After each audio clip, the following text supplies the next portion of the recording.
ರಾಜ್ಯ ರಾಜಕೀಯದಲ್ಲಿ ಮತ್ತೆ ಸಿಎಂ ಬದಲಾವಣೆಯ ವಿಚಾರ ಸದ್ದು ಮಾಡ್ತಾ ಇದೆ. ಉಪಮುಖ್ಯಮಂತ್ರಿ ಡಿಕೆ ಶಿವಕುಮಾರ್ ವಿದೇಶ ಪ್ರವಾಸದಲ್ಲಿ ಇರುವಂತಹ ಸಂದರ್ಭದಲ್ಲಿನೇ ಮುಖ್ಯಮಂತ್ರಿ ಸಿದ್ದರಾಮಯ್ಯ ಮತ್ತು ಟೀಮ್ ಡಿನ್ನರ್ ಸಭೆಯನ್ನು ನಡೆಸಿರುವಂಥದ್ದು. ಡಿನ್ನರ್ ಮೀಟಿಂಗ್ನಲ್ಲಿ ಅಹಿಂದ ನಾಯಕರಿಗಷ್ಟೇ ಆಹ್ವಾನವನ್ನು ನೀಡಲಾಗಿತ್ತು. ಹಾಗಾದ್ರೆ ಇದರ ಮರ್ಮ ಏನು, ಏನೇನು ಚರ್ಚೆ ಆಗಿದೆ ಅನ್ನೋದನ್ನು ನಾನು ನಿಮಗೆ ತೋರಿಸ್ತೀನಿ.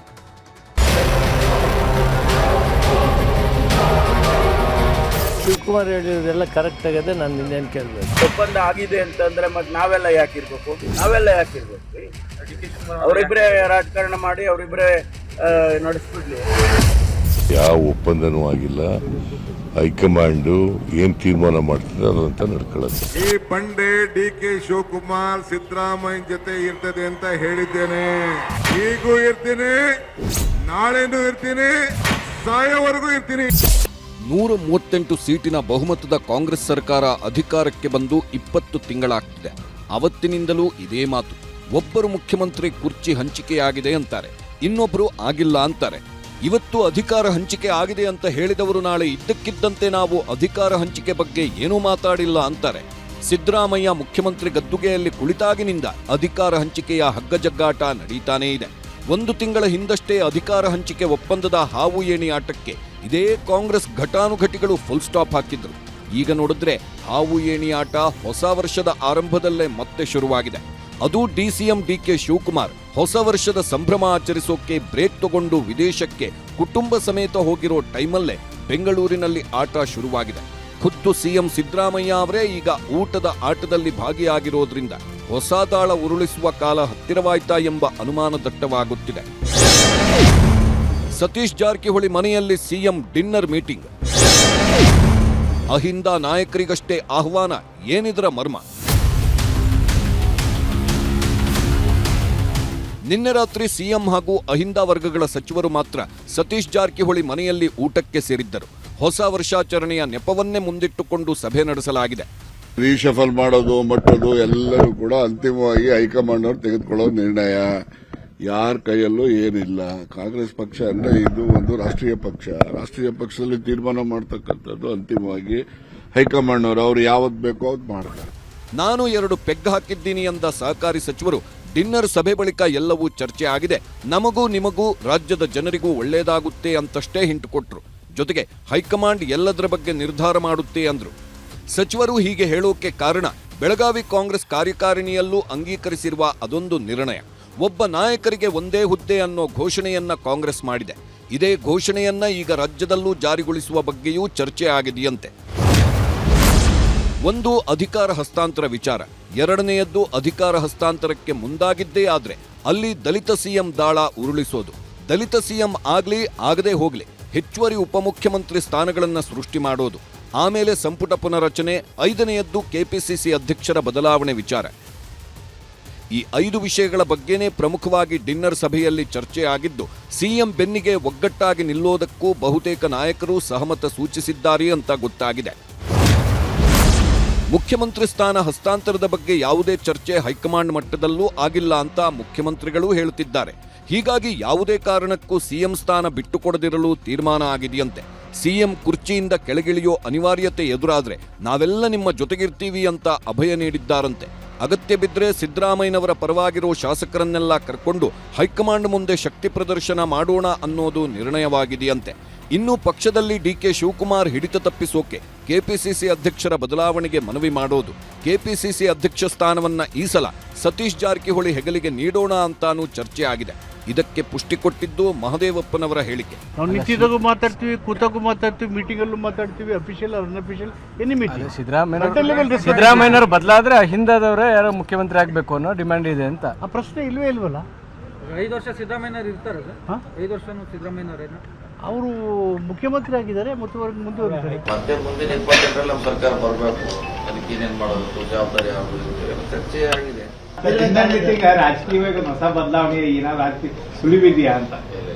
ಬದಲಾವಣೆ ಏನಿಲ್ಲ, ಇದನ್ನ ಸರಿ ಮಾಡ್ಕೊಂಡು ಹೋಗೋದೇನೋ ಪ್ರಶ್ನೆ ಇಲ್ಲ. ಇನ್ನು ಡಿನ್ನರ್ ಸಭೆಯಲ್ಲಿ ಸಿದ್ದರಾಮಯ್ಯ, ಪರಮೇಶ್ವರ್ ಅವರ ಎದುರು ಸಚಿವ ಸತೀಶ್ ಜಾರಕಿಹೊಳಿ ಬೆಳಗಾವಿ ವಿಷಯದಲ್ಲಿ ಡಿಕೆ ಶಿವಕುಮಾರ್ ಅವರ ಹಸ್ತಕ್ಷೇಪದ ಬಗ್ಗೆ ಬೇಸರ ಹೊರಹಾಕಿದ್ರಂತೆ. ಸಿಟಿ ರವಿ ಹೆಬ್ಬಾಳ್ಕರ್ ವಿಷಯದ ಬಗ್ಗೆ ನನಗೆ ಗೊತ್ತಿರಲಿಲ್ಲ. ಪ್ರಕರಣ ದಾಖಲಾಗುವವರೆಗೂ ನನಗೆ ವಿಷಯ ತಿಳಿಸಿಲ್ಲ. ಡಿಸಿಎಂ ಸರ್ ಹೇಳಿದ್ರು ಅಂತಾರೆ ಇಲ್ಲಿನ ಅಧಿಕಾರಿಗಳು. ಬೆಳಗಾವಿ ಉಸ್ತುವಾರಿ ಸಚಿವನಾದ ನನಗೆ ಮಾಹಿತಿ ಇಲ್ಲ. ಗಾಂಧಿ ಭಾರತ ವಿಷಯದಲ್ಲೂ ಹಲವು ವಿಷಯ ಗಮನಕ್ಕೆ ಬಂದಿಲ್ಲ. ಬೆಳಗಾವಿ ವಿಷಯದಲ್ಲಿ ಉಪಮುಖ್ಯಮಂತ್ರಿಗಳ ಹಸ್ತಕ್ಷೇಪ ಸರಿಯಲ್ಲ. ಹೀಗೆ ರಾತ್ರಿ ನಡೆದ ಡಿನ್ನರ್ ಸಭೆಯಲ್ಲಿ ಸಚಿವ ಸತೀಶ್ ಜಾರಕಿಹೊಳಿ ಮಾತಾಡಿದ್ರು ಅಂತ ಹೇಳಲಾಗ್ತಿದೆ. ಇದೆಲ್ಲ ವಿಚಾರಗಳು ಬೆಳಗಾಗೋದ್ರೊಳಗೆ ಡಿಕೆ ಶಿವಕುಮಾರ್ ಬಳಗಕ್ಕೂ ಗೊತ್ತಾಯಿತು. ಹಾಗಾಗಿನೇ ಮಧ್ಯಾಹ್ನ ಒಕ್ಕಲಿಗ ನಾಯಕರೆಲ್ಲ ಲಂಚ್ ಮೀಟಿಂಗ್ ಮಾಡಿದ್ರು. ಸಚಿವ ಚಲುವರಾಯಸ್ವಾಮಿ ಮನೆಯಲ್ಲಿ ಒಕ್ಕಲಿಗ ನಾಯಕರ ಸಭೆ ನಡೆಯಿತು. ಹಳೆ ಮೈಸೂರು ಭಾಗದ ಕಾಂಗ್ರೆಸ್ನ ಹಾಲಿ ಮಾಜಿ ಶಾಸಕರು ಎಂಎಲ್ಸಿಗಳು ಭಾಗಿಯಾಗಿದ್ರು. ಎಸ್ಎಂ ಕೃಷ್ಣ ಸ್ಮರಣಾರ್ಥ ಬೃಹತ್ ಸಮಾವೇಶ ಆಯೋಜಿಸುವ ಬಗ್ಗೆ ಚರ್ಚೆ ಮಾಡಿದ್ರು. ಎಲ್ಲರೂ ಸೇರಿದ ಉದ್ದೇಶ ಎಸ್ಎಂ ಕೃಷ್ಣವರು ನಮ್ಮೆಲ್ಲರ ನಾಯಕರು, ನಮ್ಮೆಲ್ಲರಿಗೂ ಹೆಮ್ಮೆ. ಒಂದು ರೀತಿ ಎಲ್ಲ ಕಾರ್ಯ ಮುಗಿಸಿದ್ದೀವಿ. ಒಂದು ಮಂಡ್ಯದಲ್ಲೇ ಒಂದು ಶ್ರದ್ಧಾಂಜಲಿ ಸಭೆಯನ್ನು ಮಾಡಬೇಕು ಅನ್ನೋ ಅಭಿಪ್ರಾಯಕ್ಕೆ ನಮ್ಮ ಮಂಡ್ಯ ಕೆಲವು ಎಲ್ಲ ಹಿರಿಯರು ಯುವಕರು ಬಂದಿದ್ರು. ಅದರ ಬಗ್ಗೆ ಚರ್ಚೆ. ಡಿಕೆ ಶಿವಕುಮಾರ್ ವಿದೇಶದಲ್ಲಿದ್ದಾಗಲೇ ಇಷ್ಟೆಲ್ಲ ರಾಜಕೀಯ ಬೆಳವಣಿಗೆಗಳು ಆಗ್ತಿದೆ. ಎಸ್ಎಂ ಕೃಷ್ಣ ಸ್ಮರಣಾರ್ಥ ಸಮಾವೇಶದ ಮೂಲಕ ಒಕ್ಕಲಿಗರ ಶಕ್ತಿ ಪ್ರದರ್ಶನಕ್ಕೂ ಡಿಕೆ ಶಿವಕುಮಾರ್ ಆಪ್ತರು ರಣತಂತ್ರ ರೂಪಿಸಿದ್ದಾರೆ. ಒಟ್ನಲ್ಲಿ ಹೊಸ ವರ್ಷಕ್ಕೆ ಸಿದ್ದರಾಮಯ್ಯ ಹಾಗೂ ಡಿಕೆ ಶಿವಕುಮಾರ್ ಬಣದವರು ತಮ್ಮದೇ ರೆಸಲ್ಯೂಷನ್ ರೆಡಿ ಮಾಡಿಕೊಂಡಿದ್ದಾರೆ. ಹೀಗಾಗಿ 2025ರಲ್ಲಿ ಡಿಕೆಶಿ ಕನಸು ಕಾಣುತ್ತಿರುವಂತೆ ಅಧಿಕಾರದ ಹಂಚಿಕೆ ಆಗುತ್ತಾ ಅಥವಾ ಅದಕ್ಕೂ ಮೊದಲೇ ಉಲ್ಟಾಪಲ್ಟಾ ಆಟವನ್ನ ಸಿದ್ದರಾಮಯ್ಯ ಬಣ ಶುರು ಮಾಡುತ್ತಾ ಎನ್ನುವುದನ್ನ ನೋಡಬೇಕಿದೆ. Bureau report, news 18. ಪಂಚ ಗ್ಯಾರಂಟಿಗಳನ್ನು ಕೊಟ್ಟಂತಹ ಸರ್ಕಾರ ನಿನ್ನೆ ಬಸ್ ಪ್ರಯಾಣ ದರವನ್ನು ಏರಿಕೆ ಮಾಡಿ ಮೊದಲ ದಿನವೇ ಶಾಕ್ ಅನ್ನು ಕೊಟ್ಟಿದೆ ಹೊಸ ವರ್ಷದ ಸಂದರ್ಭದಲ್ಲಿ. ಈಗ ನಮ್ಮ ಮೆಟ್ರೋದವರು, ಜಲಮಂಡಳಿಯವರು ಬೆಲೆ ಏರಿಸಿ ಅಂತ ಕೇಳ್ತಾ ಇದ್ದಾರೆ. ಸರ್ಕಾರ ಬೆಲೆ ಏರಿಕೆ ವಿರುದ್ಧ ಇವತ್ತು ಜನ ಸಿಟ್ಟಾಗಿದ್ರು. ಇನ್ನೊಂದು ಕಡೆಯಲ್ಲಿ ಪ್ರತಿಭಟನೆಗೆ ಇಳಿದಂತಹ ವಿಪಕ್ಷ ನಾಯಕ ಆರ್ ಅಶೋಕ್ ಸರ್ಕಾರದ ವಿರುದ್ಧ ಆಕ್ರೋಶ ವ್ಯಕ್ತಪಡಿಸೋದ್ರ ಜೊತೆಗೇ ಯೂನಿಫಾರ್ಮ್ನಲ್ಲಿದ್ದಂತಹ ಪೊಲೀಸರ ಮೇಲೂ ಕೂಡ ಕೆಂಡಾಮಂಡಲರಾದರು. 4 ಸಾರಿಗೆ ಸಂಸ್ಥೆಗಳ ನಿಗಮಗಳ ಪ್ರಯಾಣದ ದರಗಳನ್ನು 15% ಹೆಚ್ಚಳ ಮಾಡೋದಕ್ಕೆ ಆಡಳಿತಾತ್ಮಕ ಅನುಮೋದನೆಯನ್ನು ಸಚಿವ ಸಂಪುಟ ನೀಡಿದೆ. ಸರ್ಕಾರ ಮೋಸ ಮಾಡ್ದಂಗಲ್ವಾ ಗಂಡ ಹೆಂಡತಿಗೆನೆ. ಇಲ್ಲಿ ನಮಗೆ ಫ್ರೀ ಮಾಡಿದ್ದಾರೆ ಅಂತ ಗಂಡಸರ ಮೇಲೆ ಹೊರೆ ಬರ್ತಾ ಇದ್ದದೆ. ನಂಬಿಕೆಗೆ ದ್ರೋಹ ಬಗ್ದಂತ ಸರ್ಕಾರ ಇದು. ನನ್ನ ಹೆಂಡತಿಗೆ ಫ್ರೀ ಅಂತ ನನಗೆ ಡಬಲ್ ಮಾಡಿದ್ರೆ ನಮ್ಮನೆ ದುಡ್ಡೇ ಖರ್ಚಾಗೋದು. ನೀವು ಮಾಡಿದ್ದೇನು ಅಭಿವೃದ್ಧಿ ಒಂದು ಬಿಟ್ಟು ತಲೆ ಬೋಡಿಸೋ ಕೆಲಸ ಮಾಡ್ತಾ ಇದ್ದೀವಿ. ಬಿಜೆಪಿ ಅವರಿಗೆ 5,900 ಕೋಟಿ ಸಾಲ ಯಾಕಿಟ್ರಪ್ಪ ಅಂತ ಒಂದು ಪ್ರಶ್ನೆ ಕೇಳ್ತೀನಿ. ಸಾರಿಗೆ ಬಸ್ಗಳಲ್ಲಿ ಓಡಾಡುವವರಿಗೆ ರಾಜ್ಯ ಸರ್ಕಾರ ಶಾಕ್ ಕೊಟ್ಟಿದೆ. ಗಂಡಸರ ಜೇಬಿಗೆ ಕತ್ತರಿ ಹಾಕಿದೆ. ಕೆಎಸ್ಆರ್ಟಿಸಿ, ಬಿಎಂಟಿಸಿ, ಕಲ್ಯಾಣ ಕರ್ನಾಟಕ ಸಾರಿಗೆ ಹಾಗೂ ವಾಯುವ್ಯ ಕರ್ನಾಟಕ ಸಾರಿಗೆ ಪ್ರಯಾಣ ದರವನ್ನ 15% ಹೆಚ್ಚಿಸಿದೆ ರಾಜ್ಯ ಸರ್ಕಾರ. ಸರ್ಕಾರ ಹೀಗೆ ಬೆಲೆ ಏರಿಕೆ ಅನ್ನುತ್ತಲೇ ಜನರು ಹಿಡಿಶಾಪ ಹಾಕಲು ಶುರು ಮಾಡೇ ಬಿಟ್ರು. ಈಗಲೇ ಹೊರೆ ಆಗಿದೆ ಜನಕ್ಕೆ. ಕಾಮನ್ ನನಗೆ ತುಂಬಾನೇ ತೊಂದರೆ ಆಗುತ್ತೆ. ಬೇಡ ಸರ್, ಎಲ್ಲರಿಗೂ ಒಂದೇ ಮಾಡ್ಲಿ. ನಮಗೆ ಹೆಚ್ಚಿಗೆ ಮಾಡ್ತಾನೆ, ಅಲ್ಲಿ 108 ಕೀಳ್ತಾನೆ. ಅಲ್ಲಿಂದ ಹೆಚ್ಚಿಗೆ, ಎಣ್ಣೆ ರೇಟ್ ಹೆಚ್ಚಿಗೆ, ಬೇಳೆ ರೇಟ್ ಹೆಚ್ಚಿಗೆ. ಏನ್ ತಿನ್ನೋದು, ಮಣ್ಣ ತಿನ್ನೋದು. ಸರ್ಕಾರ ಈ ತರ ಜನಸಾಮಾನ್ಯರ ಇದ್ರ ಮೇಲೆ ಮಾಡೋದು ನಾವು ತೀವ್ರ ಖಂಡಿಸ್ತೀವಿ. ದುಡಿದು ಕಡಿಮೆ ಇದೆ, ಖರ್ಚು ಹೆಚ್ಚಿಗೆ ಆಕೈತಿ. ಎಲ್ಲಿಂದ ನಾವು ಜನರು ಹೀಗೆ ಶಾಪ ಹಾಕುವಾಗಲೇ ಬಸ್ ಪ್ರಯಾಣ ದರ ಏರಿಕೆ ವಿರೋಧಿಸಿ ಬೀದಿಗಿಳಿದಿತ್ತು ಬಿಜೆಪಿ. ಮೆಜೆಸ್ಟಿಕ್ ಬಸ್ ನಿಲ್ದಾಣಕ್ಕೆ ದಾಂಗುಡಿ ಇಟ್ಟ ಮಾಜಿ ಸಾರಿಗೆ ಸಚಿವ, ಹಾಲಿ ಪ್ರತಿಪಕ್ಷ ನಾಯಕ ಆರ್ ಅಶೋಕ್ ನೇತೃತ್ವದ ಬಿಜೆಪಿ ಟೀಮ್ ಪ್ರತಿಭಟಿಸಿತು. ಬಸ್ನಲ್ಲಿ ಕೂತಿದ್ದ ಪ್ರಯಾಣಿಕರಿಗೆ ಗುಲಾಬಿ ಹೂ ನೀಡುವ ಮೂಲಕ ಸರ್ಕಾರದ ವಿರುದ್ಧ ಆಕ್ರೋಶ ಹೊರಹಾಕಿತ್ತು. ನಂಬಿಕೆಗೆ ದ್ರೋಹ ಬಗ್ದಂತ ಸರ್ಕಾರ ಇದು. ಅಭಿವೃದ್ಧಿ ಒಂದು ಬಿಟ್ಟು ತಲೆ ಬೋಡಿಸೋ ಕೆಲಸ ಮಾಡ್ತಾ ಇದ್ದೀವಿ. ಪ್ರತಿಭಟನೆ ಮಾಡಿದ ಬಿಜೆಪಿ ನಾಯಕರ ಆರೋಪಗಳು ಹಲವು. ಜನಸಾಮಾನ್ಯರಿಗೆ ಗಾಯದ ಮೇಲೆ ಬರೆ ಎಳೆಯುತ್ತಿರೋ ಸರ್ಕಾರ ಗ್ಯಾರಂಟಿಗಳಿಗೆ ಹಣ ಹೊಂದಿಸಲು ಹರಸಾಹಸ ಪಡುತ್ತಿದೆ. ಸರ್ಕಾರ ದಿವಾಳಿಯಾಗಿದ್ದು ಆಸ್ತಿಗಳ ಅಡ ಇಟ್ಟು ಸಾಲ ಪಡೆಯೋ ಸಾಹಸಕ್ಕೆ ಕೈ ಹಾಕಿದೆ. ಜನರಿಗೆ ಮರೀಚಿಕೆಯಾಗಿವೆ ಮೂಲಸೌಕರ್ಯಗಳು. ಕ್ಷೇತ್ರಗಳ ಅಭಿವೃದ್ಧಿಗೂ ಇಲ್ಲ ಅನುದಾನ ಅಂತ ಶಾಸಕರು ಪರದಾಡುತ್ತಿದ್ದಾರೆ. ಅನುದಾನಕ್ಕಾಗಿ ಶಾಸಕರು ಬೇಡುವ ಸ್ಥಿತಿ ಬಂದೊದಗಿದೆ ಎಂಬುದು ಬಿಜೆಪಿ ಆರೋಪ. ಹೆಂಡತಿಗೆ ಫ್ರೀ ಕೊಟ್ಟು ನನಗೆ ಡಬಲ್ ಮಾಡಿದ್ರೆ ಸೇಮ್ ಚಾರ್ಜ್. ಏನ್ ನಮ್ಮ ಬೆನಿಫಿಟ್ ಏನ್ ಬಂತು ನನ್ನ ಕುಟುಂಬಕ್ಕೆ? ಅಬ್ಕಾರಿ ಜಾಸ್ತಿ ಮಾಡಿದ್ದೀರಾ, ಎಲ್ಲದರಲ್ಲೂ ಜಾಸ್ತಿ ಮಾಡಿ ಲೂಟಿ ಹೊಡೆಯುವಂತ ಕೆಲಸವನ್ನ ಈ ಸರ್ಕಾರ ಮಾಡ್ತಾ ಇದೆ. ಅದಕ್ಕೋಸ್ಕರ 2025 ಕ್ಷಮಿಸಿಬಿಡಿ ಕಾಂಗ್ರೆಸ್ಸಿನ ಸ್ಲೋಗನ್ ಇದು. ಹೀಗೆ ಪ್ರತಿಭಟನೆಯಲ್ಲಿ ಆಕ್ರೋಶ ಹೊರಹಾಕುವ ಹೊತ್ತಲ್ಲೇ ಆರ್ ಅಶೋಕ್ ಎಡವಟ್ಟು ಮಾಡಿಕೊಂಡ್ರು. ಕರ್ತವ್ಯದಲ್ಲಿದ್ದ ಪೊಲೀಸ್ ಅಧಿಕಾರಿಯನ್ನ ಬಾಯಿಗೆ ಬಂದಂತೆ ಬೈದು ನಿಂದಿಸಿದ್ರು. ಇದು ಎಲ್ಲರ ಆಕ್ರೋಶಕ್ಕೆ ಗುರಿಯಾಯಿತು.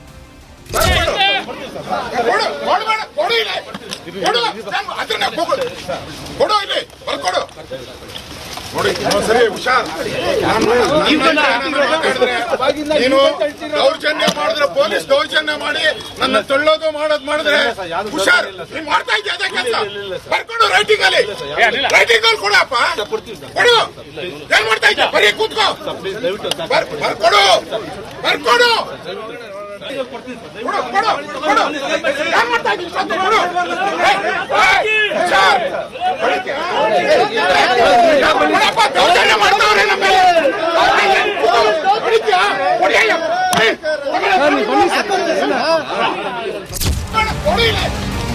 ಇದು ಕಾಂಗ್ರೆಸ್ ಸರ್ಕಾರ ಈಗ ಇರಬಹುದು, ಮುಂದೆ ನಮ್ಮ ಸರ್ಕಾರ ಬರುತ್ತೆ, ನಿಮ್ಮೆಲ್ಲರ ಹೆಸರು ಬರೆದಿಟ್ಟುಕೊಂಡು ಕ್ರಮ ಕೈಗೊಳ್ಳುತ್ತೇವೆ ಎಂದು ಧಮಕಿ ಹಾಕಿದ್ರು ಆರ್ ಅಶೋಕ್.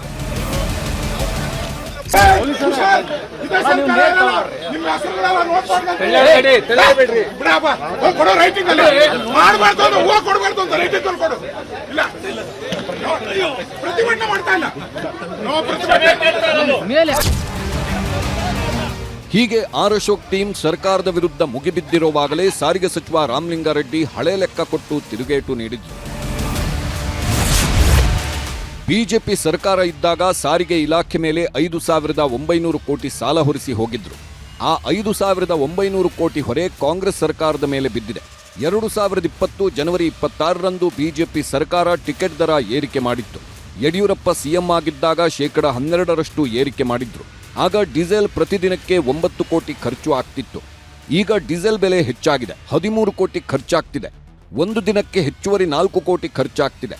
ಹಾಗೆ 1 ಲಕ್ಷಕ್ಕೂ ಅಧಿಕ ಸಿಬ್ಬಂದಿ ಇದ್ದು ಅವರ ಸಂಬಳ ದಿನಕ್ಕೆ 12 ಕೋಟಿ ಆಗ್ತಿತ್ತು. ಈಗ ಸಿಬ್ಬಂದಿ ಸಂಬಳ ದಿನಕ್ಕೆ 18 ಕೋಟಿ ಆಗಿದೆ. ಸಂಬಳದಲ್ಲೂ ದಿನಕ್ಕೆ 6 ಕೋಟಿ ಹೆಚ್ಚಾಗಿದೆ. ಹೀಗಾಗಿ ಇಲಾಖೆ ಮೇಲೆ ದಿನಕ್ಕೆ ಹೆಚ್ಚುವರಿಯಾಗಿ 10 ಕೋಟಿ ಖರ್ಚಾಗ್ತಿದೆ. ಈ ಎಲ್ಲ ಸಾಲದ ಹೊರೆ ಖರ್ಚು ಸರಿದೂಗಿಸಲು ಏರಿಕೆ ಅನಿವಾರ್ಯ ಅಂತಾರೆ ರಾಮಲಿಂಗಾರೆಡ್ಡಿ. ಬಿಜೆಪಿಯವರಿಗೆ 5,900 ಕೋಟಿ ಸಾಲ ಯಾಕಿಟ್ರಪ್ಪ ಅಂತ ಒಂದು ಪ್ರಶ್ನೆ ಕೇಳ್ತೀನಿ. ಅವರು ಸಾಲ ಹಿಡ್ದೇ ಇದ್ದಿದ್ರೆ ನಾವು ಟಿಕೆಟ್ನ ಇನ್ನೂ ಒಂದಷ್ಟು ದಿನ ಮುಂದಕ್ಕೆ ತಳ್ಬೋದಿತ್ತು. ಆಮೇಲೆ 2020 ಜನವರಿ 26ನೇ ತಾರೀಕು ನೀವು ಟಿಕೆಟ್ ದರ ಏರಿಸ್ತಾರಲ್ಲ, ಯಡಿಯೂರಪ್ಪ ಅವರು ಚೀಫ್ ಮಿನಿಸ್ಟರ್ ಆಗಿದ್ದರು ಅಲ್ವಾ? ಆ ಸಂದರ್ಭದಲ್ಲಿ ನೀವು ಯಾಕೆ ಬರೀ ಡೀಸೆಲ್ 60 ರೂಪಾಯಿ ಇತ್ತು, ಯಾಕೆ ಟಿಕೆಟ್ ದರ ಏರಿಸ್ರಿ?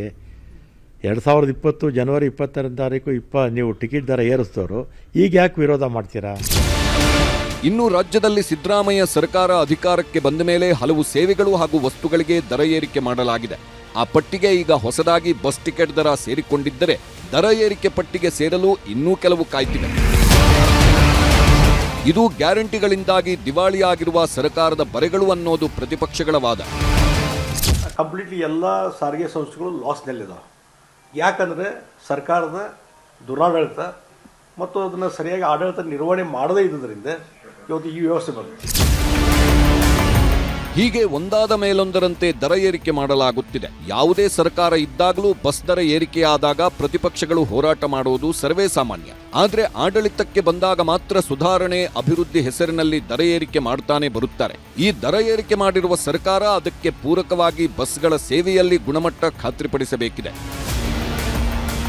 Bureau report, news 18.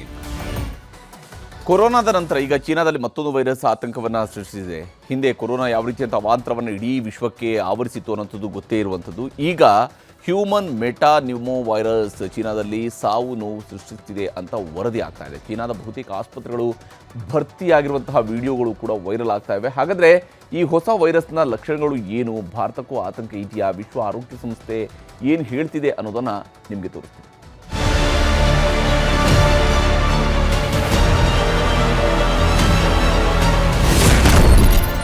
ಚೀನಾದಲ್ಲಿ ಮತ್ತೊಂದು ಕೋವಿಡ್ ಪೆಡಂಭೂತ. ಪ್ರಳಯಾಂತಕ ಚೀನಾ ವೈರಸ್ ಬಗ್ಗೆ ವಿಶ್ವಸಂಸ್ಥೆ ನಿಗಾ.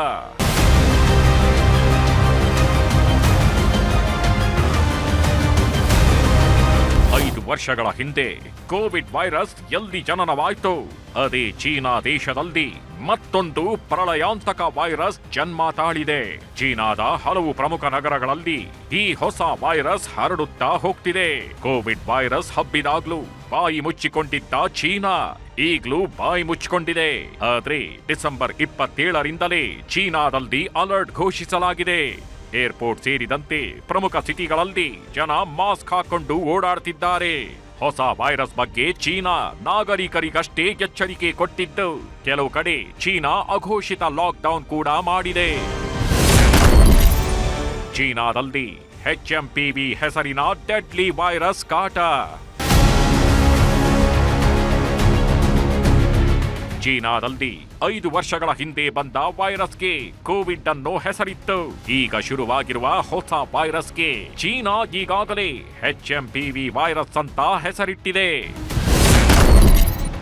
H ಅಂದ್ರೆ ಹ್ಯೂಮನ್, M ಅಂದ್ರೆ ಮೆಟಾ, P ಅಂದ್ರೆ ನ್ಯೂಮೋ, V ಅಂದ್ರೆ virus. Human meta pneumo virus. ಈ ಹ್ಯೂಮನ್ ಮೆಟಾ ನ್ಯೂಮೋ ವೈರಸ್ ಎಲ್ಲ ವಯಸ್ಸಿನವರ ಮೇಲೆ ಪರಿಣಾಮ ಬೀರುವ ವೈರಸ್ ಅಂತ ಸುದ್ದಿ ಆಗ್ತಿದೆ. ಬರೀ ಸುದ್ದಿ ಅಲ್ಲ, ಚೀನಾದ ಆಸ್ಪತ್ರೆಗಳು ತುಂಬಿರುವ ವಿಡಿಯೋಗಳು ಸಾಮಾಜಿಕ ಜಾಲತಾಣದಲ್ಲಿ ಹರಿದಾಡ್ತಿವೆ. ಇದನ್ನೆಲ್ಲ ಗಮನಿಸುತ್ತಿರುವ ವೈದ್ಯ ಲೋಕದ ಪರಿಣಿತರು ಎಚ್ಚರಿಕೆಯಿಂದಿರಿ ಅನ್ನೋ ಸಂದೇಶ ಕೊಟ್ಟಿದ್ದಾರೆ. ಅಷ್ಟೇ ಅಲ್ಲ, ಚೀನಾಗೆ ಹೋಗಿ ಬಂದಿರುವ ಕಾಂಗ್ರೆಸ್ ಶಾಸಕ ಗಣಿಗ ರವಿ ಅವರು ಕೂಡ ಚೀನಾದಲ್ಲಿ ಹೊಸ ವೈರಸ್ ಬಗ್ಗೆ ಆತಂಕ ಹೊರಹಾಕಿದ್ದಾರೆ. ಹೊಸ ವೈರಸ್ ಬಂದಿದೆ ಅಂತಾರೆ, ಬಟ್ ಅದ್ರ ಬಗ್ಗೆ ಹೆಚ್ಚಿನ ಮಾಹಿತಿ ಸಿಗ್ತಾ ಇಲ್ಲ. ಬಟ್ ಎಲ್ಲರೂ ಮಾಸ್ಕ್ 80% ಮಾಸ್ಕ್ ಹಾಕೊಂಡು ಓಡಾಡ್ತಾ ಇದ್ದಾರೆ. ಪಬ್ಲಿಕ್ ಟ್ರಾನ್ಸ್ಪೋರ್ಟ್ ಇಂದ ಹಿಡಿದು ಎಲ್ಲದರಲ್ಲೂ ಮಾಸ್ಕ್ ಹಾಕೊಂಡು ಓಡಾಡ್ತಾ ಇದ್ದಾರೆ. ಇಲ್ಲ ಅದೇನು ಚೆಕ್ ಮಾಡ್ತಾ ಇಲ್ಲ. ಸಣ್ಣ ಮಕ್ಕಳು ಚೆಕ್ ಮಾಡ್ತಾ ಇದ್ದಾರೆ. ಇದ್ರನ್ನ ಟೆಂಪರೇಚರ್ನ ನೀವು ಏರ್ಪೋರ್ಟ್ ಇಳಿದ ತಕ್ಷಣ ಸಣ್ಣ ಮಕ್ಕಳುಗಳನ್ನ ಚೆಕ್ ಮಾಡ್ತಾ ಇದ್ದಾರೆ, ದೊಡ್ಡವ್ರದ್ದೇನಿಲ್ಲ. ಬಟ್ ಅವರ ಅಧಿಕಾರಿಗಳಿಂದ ಹಿಡಿದು ಎಲ್ಲರೂ ಮಾಸ್ಕ್ ಹಾಕೊಂಡಿದ್ದಾರೆ. ಈ ಹೊಸ human meta pneumo virus corona ಮಾದರಿಯ ಲಕ್ಷಣಗಳನ್ನೇ ಹೋಲುತ್ತೆ. ಹಾಗಾಗಿನೇ ಚೀನಾ ಜೊತೆಗೆ ಜಪಾನ್ ಸೇರಿದಂತೆ ಅಕ್ಕಪಕ್ಕದ ರಾಷ್ಟ್ರಗಳಲ್ಲೂ ಕೋವಿಡ್ ನಿಯಮಗಳನ್ನ ಪಾಲಿಸೋಕೆ ಶುರು ಮಾಡಿವೆ. ಹಾಗಿದ್ರೆ ಈ ಹೊಸ ವೈರಸ್ ಲಕ್ಷಣಗಳೇನು, ತಡೆಯೋದು ಹೇಗೆ ಅಂತ ನೋಡೋಣ. ಬಿಪಿ, ಶುಗರ್, ಹೃದಯ ಸಂಬಂಧಿ ಸಮಸ್ಯೆ ಇದ್ದವರಿಗೆ ಪ್ರಾಬ್ಲಮ್ ಜಾಸ್ತಿ ಮಾಡುತ್ತೆ.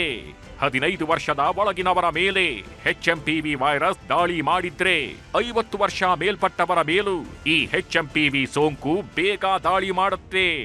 ನೆಗಡಿ, ಕೆಮ್ಮು, ಉಬ್ಬಸ, ಉಸಿರುಗಟ್ಟುವಿಕೆ, ತಲೆಭಾರ ಜೊತೆಗೆ ಕಫ ಕಟ್ಟುವುದು ಹೊಸ ವೈರಸ್ನ ಪ್ರಮುಖ ಲಕ್ಷಣಗಳು. ಒಬ್ಬರಿಂದ ಒಬ್ಬರಿಗೆ ಕೋವಿಡ್ನಷ್ಟೇ ವೇಗವಾಗಿ ಹರಡುತ್ತೆ ಈ ವೈರಸ್. ಕೋವಿಡ್ ಮಾದರಿಯ ಈ ವೈರಸ್ಗೆ ಸದ್ಯಕ್ಕೆ ಔಷಧಿ ಏನಂತ ಗೊತ್ತಾಗಿಲ್ಲ. ಆದ್ರೆ ವೇಗವಾಗಿ ಹರಡೋದನ್ನ ತಡೆಯಬಹುದು. ಹೇಗಂದ್ರೆ ಜನಸಂದಣಿ ಹೆಚ್ಚಾಗಿರುವ ಜಾಗಗಳಲ್ಲಿ ಈಗಿನಿಂದಲೇ ಮಾಸ್ಕ್ ಬಳಕೆ ಶುರು ಮಾಡಿ. ಆಹಾರ ಸೇವಿಸುವುದಕ್ಕೂ ಮೊದಲು ನಿಮ್ಮ 2 ಕೈಗಳನ್ನ ಚೆನ್ನಾಗಿ ತೊಳೆಯಿರಿ. ಜ್ವರ ಇದ್ದರೆ, ನೆಗಡಿ ಬಂದ್ರೆ, ಕೆಮ್ಮುಗಿದ್ದರೆ ಅಂಥವರಿಂದ ಅಂತರ ಕಾಪಾಡಿಕೊಳ್ಳಿ. ಬಿಸಿ ನೀರು, ಕಷಾಯ, ಬಿಸಿಯೂಟಕ್ಕೆ ಆದ್ಯತೆ ಕೊಡಿ. ಮನೆ ಮದ್ದಿಗೂ ಮೊದಲು ವೈದ್ಯರನ್ನ ಸಂಪರ್ಕಿಸೋದನ್ನ ಮಿಸ್ ಮಾಡಬೇಡಿ. ಚೀನಾದ ಈಗಿನ ಹೊಸ ವೈರಸ್ ದಾಳಿಗೆ ನಿರ್ದಿಷ್ಟ ಚಿಕಿತ್ಸೆ ಏನಂತ ವಿಶ್ವ ಆರೋಗ್ಯ ಸಂಸ್ಥೆಯಾಗಲಿ ಭಾರತದ ಆರೋಗ್ಯ ಇಲಾಖೆಯಾಗಲಿ ಸೂಚನೆ ನೀಡಿಲ್ಲ. ಆದ್ರೆ ಭಾರತೀಯ ಆರೋಗ್ಯ ಸಂಸ್ಥೆ ಭಯಪಡಬೇಡಿ, ಆರಾಮಾಗಿರಿ, ಸದ್ಯಕ್ಕೆ ಭಾರತದಲ್ಲಿ ಆತಂಕ ಇಲ್ಲ ಅಂದಿದೆ. ಹಾಗಂತ ನಿರ್ಲಕ್ಷ್ಯನೂ ಬೇಡ. ಕೋವಿಡ್ ಟೈಮ್ನಲ್ಲಿದ್ದ ಮುನ್ನೆಚ್ಚರಿಕಾ ಕ್ರಮಗಳನ್ನು ಪಾಲಿಸಿ ಅಂತಾನೂ ಸಲಹೆ ಕೊಟ್ಟಿದೆ. ಏನೇ ಆಗ್ಲಿ, ಚೀನಾದಲ್ಲಂತೂ ಹ್ಯೂಮನ್ ಮೆಟಾ ನ್ಯೂಮೋ ವೈರಸ್ ಆತಂಕ ಸೃಷ್ಟಿಸಿದೆ. ಜಪಾನ್ ಸೇರಿದಂತೆ ಅನೇಕ ರಾಷ್ಟ್ರಗಳಲ್ಲಿ ಕೋವಿಡ್ ಮುನ್ನೆಚ್ಚರಿಕಾ ನಿಯಮಗಳನ್ನ ಪಾಲಿಸುತ್ತಿದ್ದಾರೆ. ಹಾಗಾಗಿ ಈಗಿನಿಂದಲೇ ನೀವು ಸ್ವಲ್ಪ ದಿನ ಎಚ್ಚರಿಕೆ ವಹಿಸೋದು ಒಳ್ಳೆಯದು. Bureau report, news 18. ಮೈಸೂರಿನಲ್ಲಿ KRS ಸಂಪರ್ಕಿಸುವಂತಹ ರಸ್ತೆಗೆ ಸಿದ್ದರಾಮಯ್ಯನವರ ಹೆಸರಿಡುವಂತಹ ವಿಷಯ ಮತ್ತೊಂದು ಹಂತದ ಜಟಾಪಟಿಗೆ ಕಾರಣ ಆಗಿದೆ. ಸಿದ್ದರಾಮಯ್ಯ ಹೆಸರಿಟ್ಟರೆ ತಪ್ಪೇನು ಅಂತ ಸಿದ್ದರಾಮಯ್ಯನವರ ಪರವಾಗಿರುವಂಥವ್ರು ಕೇಳ್ತಾ ಇದ್ದರೆ, BJPಯವರು ಈಗ ಹೋರಾಟವನ್ನು ಮತ್ತೊಂದು ಲೆವೆಲ್ಗೆ ತೆಗೆದುಕೊಂಡು ಹೋಗೋದಕ್ಕೆ ಮುಂದಾಗಿದ್ದಾರೆ. ಇನ್ನೊಂದು ಕಡೆಯಲ್ಲಿ ಚಿಲ್ಲರೆ ವಿಚಾರದಲ್ಲಿ ಸಿಲುಕಬಾರದು CM ಅಂತ BJPಯವರೇ ಸಲಹೆ ಕೂಡ ಕೊಡ್ತಾ ಇದ್ದಾರೆ.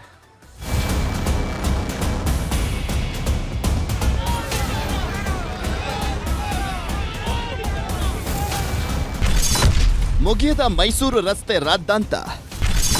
ಕಪ್ಪು ಪಟ್ಟಿ ಧರಿಸಿ ಬೀದಿಗಿಳಿದ ನಾಯಕರು, ಮೈಸೂರಿನ ಪ್ರಿನ್ಸೆಸ್ ರಸ್ತೆಗೆ ಸಿದ್ದರಾಮಯ್ಯ ಹೆಸರು ಇಡಬೇಕು ಅನ್ನುವಂಥ ವಿಚಾರ ವಿವಾದಕ್ಕೆ ತಿರುಗಿದೆ.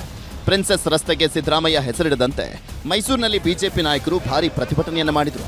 ಕಪ್ಪು ಪಟ್ಟಿ ಧರಿಸಿ ಚಲುವಾಂಬ ಪಾರ್ಕ್ನಿಂದ ಮಾಜಿ ಸಂಸದ ಪ್ರತಾಪ್ ಸಿಂಹ ನೇತೃತ್ವದಲ್ಲಿ ಬಿಜೆಪಿ ಪಾದಯಾತ್ರೆಯನ್ನು ನಡೆಸಿತು. ಈ ವೇಳೆ ಭಾರೀ ಹೈಡ್ರಾಮಾ ನಡೆದು ಮಾರ್ಗ ಮಧ್ಯದಲ್ಲೇ ಪೊಲೀಸರು ಬಿಜೆಪಿ ಕಾರ್ಯಕರ್ತರನ್ನ ತಡೆದು ವಶಕ್ಕೆ ಪಡೆದುಕೊಂಡರು.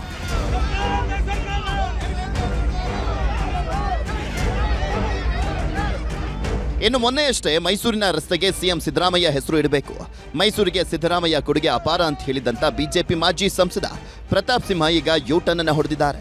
ಪ್ರಿನ್ಸೆಸ್ ರಸ್ತೆ ಹೆಸರು ಬದಲಿಸಬಾರದು ಅಂತ ಆಗ್ರಹಿಸಿದ್ರು. ಸಿದ್ದರಾಮಯ್ಯನವರ ವಿಚಾರಕ್ಕೆ ಬಂದಾಗ ಈ ಮೈಸೂರು ಮಹಾನಗರ ಪಾಲಿಕೆ ಇದರಲ್ಲಿ ಯಾರ್ಯಾರು ಹೆಸರಿಟ್ಟಿಲ್ಲ ಇಟ್ಕೊಳ್ಳಿ. ಹಾಗಿರಬೇಕಾದ್ರೆ ಸಿದ್ದರಾಮಯ್ಯನವರು ಹೇಳಿ ಕೇಳಿ ಮೈಸೂರಿನ ಒಬ್ಬ ಸುಪುತ್ರ. ನಾವು ಅವರು ಸೈದ್ಧಾಂತಿಕವಾಗಿ ರಾಜಕೀಯವಾಗಿ ಭಿನ್ನ ಪಕ್ಷದಲ್ಲಿರ್ಬೋದು, ಆದರೆ ಅವರು ಮೈಸೂರಿನ ಸುಪುತ್ರ. ಮೈಸೂರಿಗೆ ವಿಚಾರಕ್ಕೆ ಬಂದರೆ ಸಿದ್ದರಾಮಯ್ಯ ಸಾಹೇಬ್ರ ಕೊಡುಗೆ ಇದೆ. ತಕ್ಷಣಕ್ಕೆ ಮಹಾನಗರ ಪಾಲಿಕೆ ಈಗ ಆಲ್ರೆಡಿ ಹೆಸರಿಟ್ಟಿರೋದ್ರಿಂದ ಈ ಒಂದು ನೋಟಿಫಿಕೇಷನ್ನ ವಾಪಸ್ ತೆಗೆದುಕೊಳ್ತಾ ಇದ್ದೀವಿ ಅಂತ ಹೇಳ್ಬಿಟ್ಟು ಅವ್ರು ಘೋಷಣೆ ಮಾಡಬೇಕು ಅಂತ ಹೇಳಿ ನಾನು ಕೇಳ್ಕೊಳ್ತೀನಿ. ಹಾಗೆ ಸಿದ್ದರಾಮಯ್ಯ ಸಾಹೇಬ್ರಿಗೂ ನಾನು ಹೇಳಲಿಕ್ಕೆ ಬಯಸ್ತೇನೆ, ಈ ಒಂದು ಮೈಸೂರು ಸಂಸ್ಥಾನದಲ್ಲಿ ಇರುವಂಥದ್ದೆಲ್ಲ ಮಹಾರಾಜರ ಕುರುಗಳು, ಮಹಾರಾಜರ ಕಾಲದಲ್ಲೇ ಇಟ್ಟಿರುವಂಥ ಹೆಸರನ್ನು ಬದಲಾಯಿಸುವಂತಹ ಕೆಲಸಕ್ಕೆ ಹೋಗಬೇಡಿ. ಮೈಸೂರು ರಸ್ತೆಗೆ ಸಿದ್ದರಾಮಯ್ಯ ಹೆಸರಿಡುವಂತ ವಿಚಾರಕ್ಕೆ ಬಿಜೆಪಿ ನಾಯಕರು ಕಿಡಿಕಾರಿದ್ದಾರೆ. ಸಿದ್ದರಾಮಯ್ಯ ಚಿಲ್ಲರೆ ವಿಚಾರದಲ್ಲಿ ಸಿಲುಕಬಾರದು ಅಂತ ಕೇಂದ್ರ ಸಚಿವ ಪ್ರಹ್ಲಾದ್ ಜೋಶಿ ವ್ಯಂಗ್ಯವಾಡಿದರೆ, ಸಿದ್ದರಾಮಯ್ಯ ಅವರಿಗೆ ಯಾಕೆ ಹೆಸರಿನ ಆಸೆ ಹುಟ್ಟಿದೆಯೋ ಅಂತ ಪ್ರಶ್ನೆಯನ್ನ ಮಾಡಿದ್ದಾರೆ. ಕರ್ನಾಟಕದಲ್ಲಿ ಇತ್ತೀಚಿನ ವರ್ಷಗಳಲ್ಲಿ ಅತ್ಯಂತ ಸುದೀರ್ಘ ಸಮಯದಲ್ಲಿ CM ಸ್ಥಾನದಲ್ಲಿ ಇದ್ದಂಥವರು ಈ ಚಿಲ್ಲರೆ ಪಲ್ಲೆಗೆ ವಿವಾದಕ್ಕೆ ಬೀಳಬೇಡ್ರಿ ಅಂತ ಸಿದ್ದರಾಮಯ್ಯನವರಿಗೆ ನನ್ನದೊಂದು ಸಲಹೆ ಅದು. ಆಲ್ರೆಡಿ ನೀವು ಮೂಡಾ ಹಗರಣ, ವಾಲ್ಮೀಕಿ ಹಗರಣ, ಈ ಥರದ ಅನೇಕ ಹಗರಣಗಳು ಸಿಕ್ಕಾಕೊಂಡ್ರಿ, ಈ ಚಿಲ್ಲರದಾಗೂ ಬಂದು ಸಿಕ್ಕಾಕೋಬೇಡ್ರಿ ಅಂತ. ಸಿದ್ದರಾಮಯ್ಯವ್ರಿಗೆ ಯಾಕಿದ್ದು ಆಸೆ ಹುಟ್ಟಿದ್ದು ಗೊತ್ತಿಲ್ಲ ನೋಡಿ. ಪ್ರೀತಿ ವಿಶ್ವಾಸದಿಂದ ಒಬ್ಬ ಮುಖ್ಯಮಂತ್ರಿ ಸ್ಥಾನದಲ್ಲಿದ್ದಂಥವ್ರು ಅವ್ರ ಹೆಸರು ಯಾವುದೋ ಒಂದು ರಸ್ತೆಗೆ ಹೆಸರು ಇಡುವಂಥ ಸಂದರ್ಭದಲ್ಲಿ ವಾದ ವಿವಾದ ಆಗಲೇಬಾರ್ದು. ಎಲ್ಲರೂ ಸರ್ವಸಮ್ಮತವಾಗಿ ಹೆಸರಿಡುವಂಥ ಕೆಲಸಕ್ಕೆ ಒಪ್ಪಬೇಕು. CM ಅವರು ವಾದ ವಿವಾದಕ್ಕೆ ಬೇಡ ಅಂತ ಹೇಳ್ಬಿಡ್ಬೇಕು. ಅವರು ಸಿದ್ದರಾಮಯ್ಯರು ಈ ಕಾಂಟ್ರವರ್ಸಿಗೆ ಯಾಕೆ ಹೋಗ್ತಾರೆ ನಂಗೆ ಅರ್ಥನೇ ಇಲ್ಲ. ಒಂದ್ ಕಡೆ ಪ್ರಿನ್ಸೆಸ್ ರಸ್ತೆಗೆ ಸಿದ್ದರಾಮಯ್ಯ ಹೆಸರು ವಿಚಾರದ ಬಗ್ಗೆ ಬಿಜೆಪಿ ನಾಯಕರು ಕಾಂಗ್ರೆಸ್ ಮೇಲೆ ಮುಗಿಬೀಳ್ತಾ ಇದ್ರೆ, ಮತ್ತೊಂದ್ ಕಡೆ ಬಿಜೆಪಿ ವಿರುದ್ಧ ಕಾಂಗ್ರೆಸ್ ಕೆಂಡಕಾರಿದೆ. ಸಿದ್ದರಾಮಯ್ಯನವರು ನನ್ನ ಹೆಸರಿಡಿ ಅಂತ ಅರ್ಜಿ ಹಾಕಿದ್ರ, ಸ್ಥಳೀಯರು ಸಿದ್ದರಾಮಯ್ಯನವರ ಹೆಸರಿಡಬೇಕು ಅಂತ ಬಯಸಿದ್ರು. ಅವರ ಹೆಸರಿಡ್ಲಿ ಬಿಡ್ಲಿ ಸಿದ್ದರಾಮಯ್ಯ ಜನರ ಮನಸ್ಸಿನಲ್ಲಿದ್ದಾರೆ. ಆದರೆ ಕೆಲವರು ಇದರಲ್ಲೂ ಕೂಡ ರಾಜಕೀಯ ಮಾಡಲಿಕ್ಕೆ ಹೊರಟಿದ್ದಾರೆ ಅಂತ ಸಚಿವ HC ಮಹದೇವಪ್ಪ ಕುಟುಕಿದ್ರು. ಹೆಸರಿಡೋದು ಏನು ದೊಡ್ಡ ವಿಷಯನ, ಬೇಕಾದಷ್ಟು ಜನಕ್ಕೆ ಹೆಸರಿಟ್ಟಿದ್ದಾರೆ ರಾಜ್ಯಾದ್ಯಂತ. ಅಲ್ಲಿ ಸ್ಥಳೀಯರು ಸಿದ್ದರಾಮಯ್ಯನವ್ರು ಹೆಸರಿಡಬೇಕು ಅಂತ ಬಯಸಬೇಕು. ಸಿದ್ದರಾಮಯ್ಯನ ಅರ್ಜಿ ಹಾಕಿದ್ರೆ ಕೊಡ್ರಪ್ಪ ಅಂತ. ಸಿದ್ದರಾಮಯ್ಯನಿಗೆ ಹೆಸರಿಟ್ಟಿರೋ ಆ ರೋಡ್ಗೆ ಸಿದ್ದರಾಮಯ್ಯ ರಾಜ್ಯದ ಜನರ ಮನಸ್ಸಲ್ಲಿದ್ದಾರೆ, ಇಡದೇ ಇದ್ರೂ ಇರ್ತಾರೆ. It is the local governance which has taken a decision to name a road after his name. ಒಟ್ಟಿನಲ್ಲಿ ಮೈಸೂರಿನಲ್ಲಿ ರೋಡ್ ಫೈಟ್ ಮುಗಿಯುವಂತ ಲಕ್ಷಣಗಳು ಕಾಣ್ತಾ ಇಲ್ಲ. ಮುಂದಿನ ದಿನಗಳಲ್ಲಿ ರಸ್ತೆ ರಾಜಕೀಯ ಯಾವ ಹಂತಕ್ಕೆ ತಲುಪುತ್ತೋ ಕಾದ್ ನೋಡಬೇಕು. Bureau report, news 18. ದೆಹಲಿಯ ಮಾಜಿ ಮುಖ್ಯಮಂತ್ರಿ ಆಮ್ ಆದ್ಮಿ ಪಕ್ಷದ ಮುಖ್ಯಸ್ಥ ಅರವಿಂದ್ ಕೇಜ್ರಿವಾಲ್ ಅವರು ಕಟ್ಟಿಸ್ತಾ ಇರುವಂತಹ ಮನೆ ಈಗ ಬಿಜೆಪಿಗೆ ಚುನಾವಣಾ ಅಸ್ತ್ರವಾಗಿದೆ. ಎಲೆಕ್ಷನ್ ಹೊತ್ತಲ್ಲೇ ಗಾಜಿನ ಮನೆ ಬಗ್ಗೆ ಪ್ರಧಾನಿ ಮೋದಿ ಫುಲ್ ಕ್ಲಾಸ್ ತೆಗೆದುಕೊಂಡಿದ್ದಾರೆ. ಇದಕ್ಕೆ ಕೇಜ್ರಿವಾಲ್ ಕೂಡ ಅಷ್ಟೇ ತೀವ್ರವಾಗಿ ತಿರುಗೇಟು ಕೊಡುವಂತಹ ಕೆಲಸವನ್ನ ಮಾಡಿದ್ದಾರೆ. ಯಾವ ಸ್ವರೂಪದಲ್ಲಿ ಬಿಜೆಪಿ ಮತ್ತು ಆಮ್ ಆದ್ಮಿ ಪಕ್ಷದ ನಡುವೆ ವಾಕ್ಸಮರ ನಡೀತಿದೆ ಅನ್ನೋದನ್ನು ನಿಮಗೆ ತೋರಿಸ್ತೀವಿ. ಚುನಾವಣೆ ಮುಂಚೆಯೇ ಬಿಜೆಪಿ ವರ್ಸಸ್ AAP ಫೈಟ್.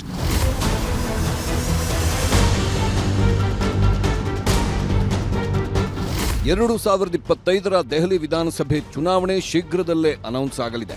ಈಗಾಗಲೇ ಗ್ಯಾರಂಟಿಗಳ ಬೆನ್ನತ್ತಿರುವ ಆಮ್ ಆದ್ಮಿ ಪಕ್ಷ ಬಿಜೆಪಿಯನ್ನು ಟಾರ್ಗೆಟ್ ಮಾಡಿದೆ. ಇದೇ ಹೊತ್ತಲ್ಲೇ ಪ್ರಧಾನಿ ಮೋದಿ ಅಖಾಡಕ್ಕೆ ಇಳಿದಿದ್ದಾರೆ. ವಿಧಾನಸಭೆ ಚುನಾವಣೆಗೂ ಮುನ್ನ ದೆಹಲಿಯಲ್ಲಿ 4,500 ಕೋಟಿ ವಿವಿಧ ಯೋಜನೆಗಳನ್ನು ಉದ್ಘಾಟಿಸಿ ಶಂಕುಸ್ಥಾಪನೆ ನೆರವೇರಿಸಿದ್ರು.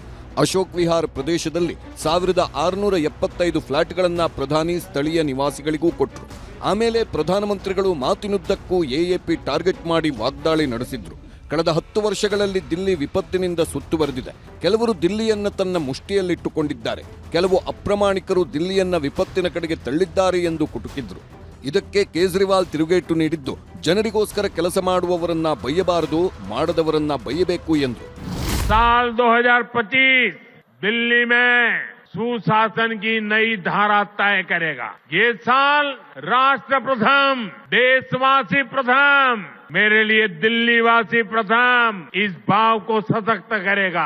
ये साल दिल्ली में राष्ट्र निर्माण और जन कल्याण की नई राजनीति का शुभारंभ करेगा और इसलिए आपदा को हटाना है, भाजपा को लाना है।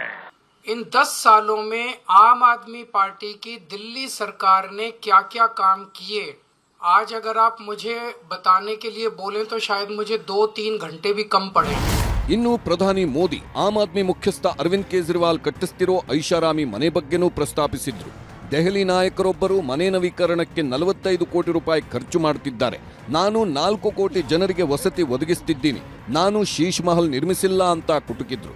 ಇದಕ್ಕೆ ತಿರುಗೇಟು ನೀಡಿದ ಕೇಜ್ರಿವಾಲ್ 10 ಲಕ್ಷದ ಸೂಟ್ ಧರಿಸಿದವರಿಂದ ಗಾಜಿನ ಮನೆ ಪ್ರಸ್ತಾಪ ಸೂಕ್ತವಲ್ಲ ಅಂತ ಟಾಂಗ್ ಕೊಟ್ರು.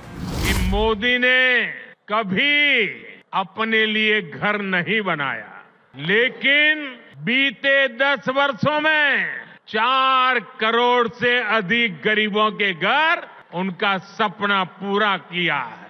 मैं भी कोई शीश महल बना सकता था। 2700 करोड़ रुपए का अपने लिए घर बनाने वाला, 8400 करोड़ रुपए के हवाई जहाज में घूमने वाला, 10 लाख रुपए के सूट पहनने वाला व्यक्ति, उसके मुंह से शीश महल की बातें अच्छी नहीं लगती। ಒಟ್ನಲ್ಲಿ ದಿಲ್ಲಿ ಅಸೆಂಬ್ಲಿ ಎಲೆಕ್ಷನ್ಗೆ ದಿನಗಳು ಬಾಕಿ ಇವೆ. ಹೀಗಿರುವಾಗಲೇ ಬಿಜೆಪಿ ಹಾಗೂ ಎಎಪಿ ಈಗಿನಿಂದಲೇ ಅಖಾಡಕ್ಕೆ ಇಳಿದಿದೆ. ಇನ್ನು ಕಾಂಗ್ರೆಸ್ ಲೆಕ್ಕ ಏನಿದೆಯೋ ಏನೋ. Bureau report, news 18. ಈಗ ರಾಜ್ಯ ದೇಶ ವಿದೇಶಗಳ ಮತ್ತಷ್ಟು ಪ್ರಮುಖ ಸುದ್ದಿಗಳನ್ನು ಕ್ವಿಕ್ ಆಗಿ ನೋಡೋಣ.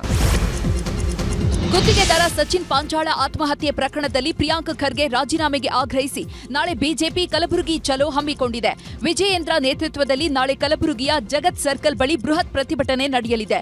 ಭದ್ರತೆ ಹೆಚ್ಚಿಸಲಾಗಿದೆ. ಸರ್ಕಾರಿ ಕಾರ್ಯಕ್ರಮದ ನಿಮಿತ್ತ ಬೆಂಗಳೂರಿಗೆ ಬಂದಿರುವ ಜೆಪಿ ನಡ್ಡಾ ಅವರನ್ನ ಬಿಜೆಪಿ ನಾಯಕರು ಭೇಟಿಯಾದರು. ಶಾಸಕ ಮುನಿರತ್ನ ನಾಯ್ಡು ನಡ್ಡಾ ನಿವಾಸವಿರುವ ಕುಮಾರಕೃಪಾ ಅತಿಥಿ ಗೃಹಕ್ಕೆ ಬಂದಿದ್ರು. ಸಿದ್ದು ಪಾಟೀಲ್, ಅಶ್ವಥ್ ನಾರಾಯಣ್ ಸೇರಿ ಅನೇಕರು ನಡ್ಡಾ ಅವರನ್ನ ಪ್ರತ್ಯೇಕವಾಗಿ ಭೇಟಿಯಾಗಿ ಮಾತುಕತೆ ನಡೆಸಿದ್ರು.